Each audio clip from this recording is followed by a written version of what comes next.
आपके लेने की स्थिति क्या है? देने वाला तो दे रहा है, लेगा कौन? बोर्ड पर समझाने वाला मेहनत कर रहा है, समझेगा कौन? उसकी स्थिति क्या है? और हम लोग वहीं पर काम कर रहे हैं कि आपकी मानसिक स्थिति इतनी ठीक हो जाए, मैच्योर्ड हो जाए, मजबूत हो जाए। इसके लिए आपको विटामिन सी, विटामिन डी, किसके लिए? शरीर के लिए कि मन के लिए? मन को बिना भावनाओं को नियंत्रित किए हुए आपका काम चलने वाला नहीं है। इसलिए भावना बड़ी शक्तिशाली चीज है। बिना भावना के भगवान भी नहीं मिलते हैं, बिना भावना के गर्लफ्रेंड भी नहीं मिलेगी, मिल भी गई तो टिकेगी कुछ दिन तो झूठ बोल के ठगिएगा, गुलाब गुलाब दे के आई लव यू जानू, लेकिन वो भी समझती भावनाओं में चुंबक है।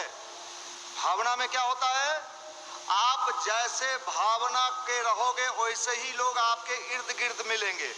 अगर आप चोर हो, चप्पल चुराने वाला, तो आपका दोस्ती कैसे लोगों से होगा? कै गो चोरे ली तू आज री? हम तो 3 गो पार किए आज, तू 3 गो, हमको तो 1 गो हाथ लगा। मतलब क्या है? ये भावनाएं क्या होती है?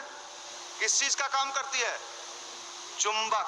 अगर आप निगेटिव सोचने वाले हो, निगेटिव निगेटिव निगेटिव, तो आपकी दोस्ती कैसे लोगों से होगी? आप कहिएगा क्या करें, बहुत खराब हालत है, वो कहेगा तोहर खराब है, हमर तो बहुत खराब है। ये स्थिति है, ये स्थिति। मेरे साथ के कैसे लोग सटेंगे? वो जानता है कि मनीष भैया सिर्फ पॉजिटिव बात करते, तो क्या मनीष भैया अगर पॉजिटिव बात करते हैं, निशांत रंजन भैया पॉजिटिव बात करते हैं, तो हमारे जीवन में निगेटिविटी है कि नहीं है?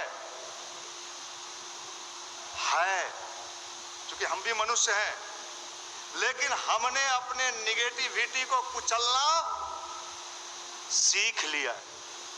निगेटिविटी मेरे पास भी है, समस्या मेरे पास भी है। मेरी समस्या सुनोगे तो अभी आप कहोगे भैया सलाइन चढ़वा दीजिए हमको। हम अगर अभी अपना समस्या आपको बता दें तो आप कहेगा भैया यहीं लेट जाए का?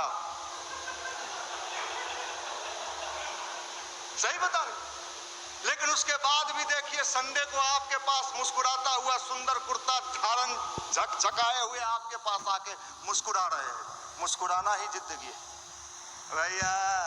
अब हम सब जगह रोते चले, हमारा तो बहुत हालत खराब है, हमार घर उत्तर बिहार है, बाढ़ आयल हो, सब दह गेलो, भूखे ही हो, मरे थी हो तो मर जो। कोई फायदा? भैया देखो, ये दुनिया जो है मजबूत लोगों के लिए, कमजोरों के लिए, कायरों के लिए, डरपोक लोगों के लिए दुनिया नहीं है। आप पढ़ भी नहीं पाओगे। मैं आपका जन्म कुंडली लाइए, वो पंडित जी जो बनाता है वो वाला नहीं, हम बना देंगे और एकदम ग्रह गोचर मिला देंगे कि वही होगा। हम तो चेहरा देख के बता देंगे कि आप कुछ कीजिएगा कि नहीं कीजिएगा।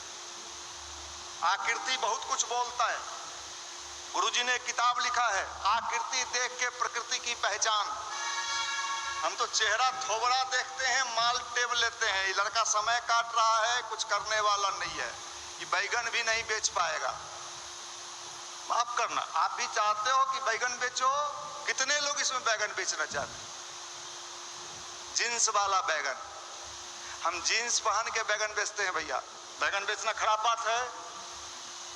उसके लिए भी ब्रांड चाहिए, नहीं तो बैगन लेके बैठे हुए हैं, कोई लेबे नहीं करेगा। रिलायंस देखिए अभी खोल रहा है जगह जगह सब्जी, एकदम फ्रेश। क्या नाम है रिलायंस का? रिलायंस फ्रेश सब्जी बेच रहा है। कौन बेच रहा है? रिलायंस ब्रांड। आप नहीं कुछ हुआ ना, रेलवे में भी 3-4 बार कोशिश किए। आ बिहार सरकार वाला जो मास्टरिया निकलल हलो न, ओकरो में फॉर्म भर लियो, छटा गलियो, तो सोच लियो बैगन बेचियो, बैगनमो नहीं बिकलो तब रोज घर ले जाए। इस तरह के मनुष्य का ये दुर्गति होना है। आपको मैं बता दूं, ये दुनिया है, इसलिए अपने भावनाओं को मजबूत करने का नाम ही गायत्री मंत्र है।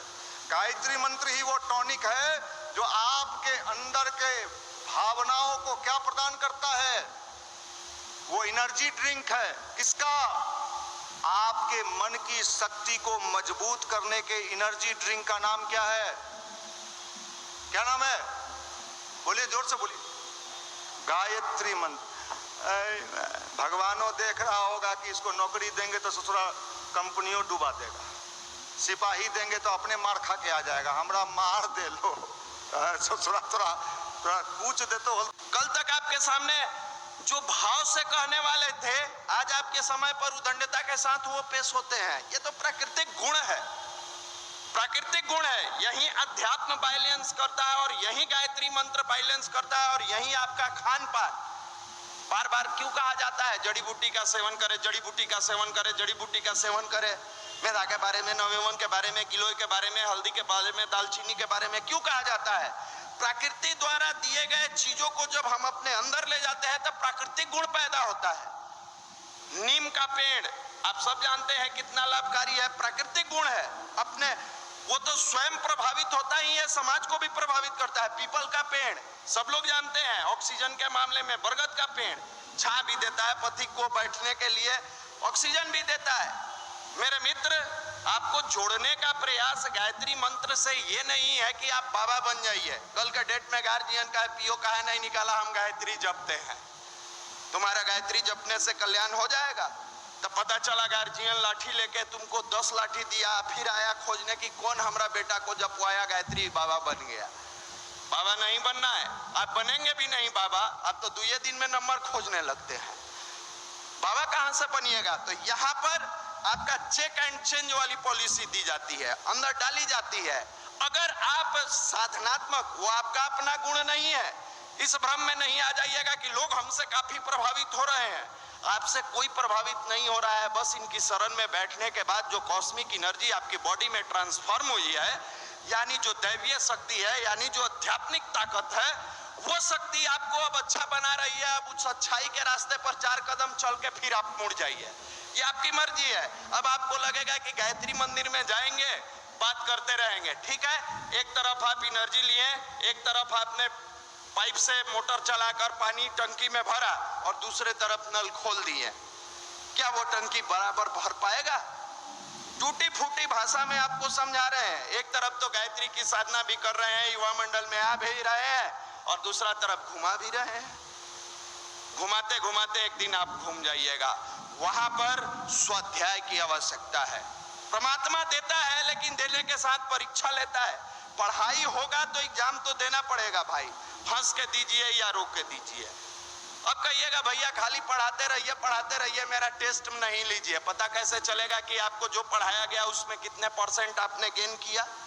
तो परमात्मा जब आपके अंदर गायत्री की शक्ति देता है तो उसकी भी परीक्षा लेता है, उसका भी एग्जाम लेता है कि आप समाज के कार्य के लिए लगा रहे हैं, अपनी पढ़ाई के लिए लगा रहे हैं, अपने अच्छे चीजों के लिए लगा रहे हैं, कि केवल गायत्री की साधना करके बस नंबर मिल जाए कहीं से, दिन भर बैठ के मोबाइल पर कुछ ना कुछ उल्टा पुल्टा देखते रहे, दिन भर क्रिकेट 8 बजे से मैच है, सुबह से पढ़ाई लिखाई छोड़ के 8 बजे के चक्कर में पड़ जाए कि मैच होता है। तो भाई परीक्षा तो होती है, और वहां जब स्वाध्याय आप करते हैं, अच्छी पुस्तकों का अध्ययन करते हैं, तो मानसिक रूप से आपकी मजबूती प्रदान करता है, और वहां भटकाव से बचाया जाता है, भटकने से बचता है।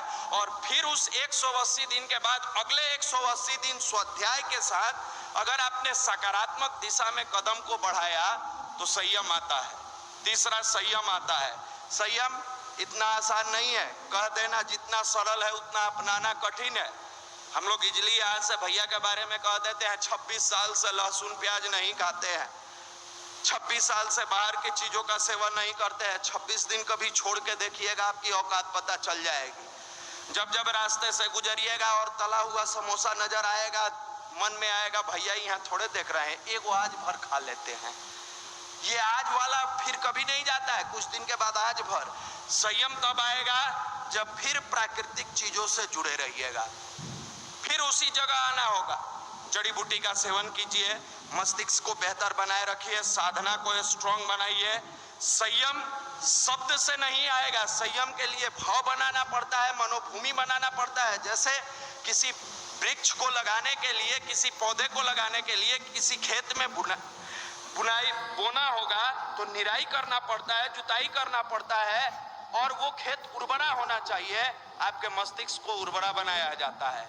खास करके इस युवा पीढ़ी के बारे में तो एपीजे अब्दुल कलाम जी ने मेरे सपनों के भारत किताब के बाद 98 नंबर पेज में 400 जड़ी बूटियों का जिक्र किया। ब्राह्मणी, शंखपुष्पी, गोछरू, तुलसी, जटामासी, सतावर, सफेद मूसली। ये इसलिए नहीं किया कि आप जड़ी बूटी का नाम जानिए, ये इसलिए किया कि इसका उपयोग अगर युवा पीढ़ी करती है तो उसका माइंड शार्प होगा, अपोजिट सेक्स के प्रति अट्रैक्शन कम होगा, उसके अंदर एक पॉजिटिव थॉट आएगा। तो मेरे मित्र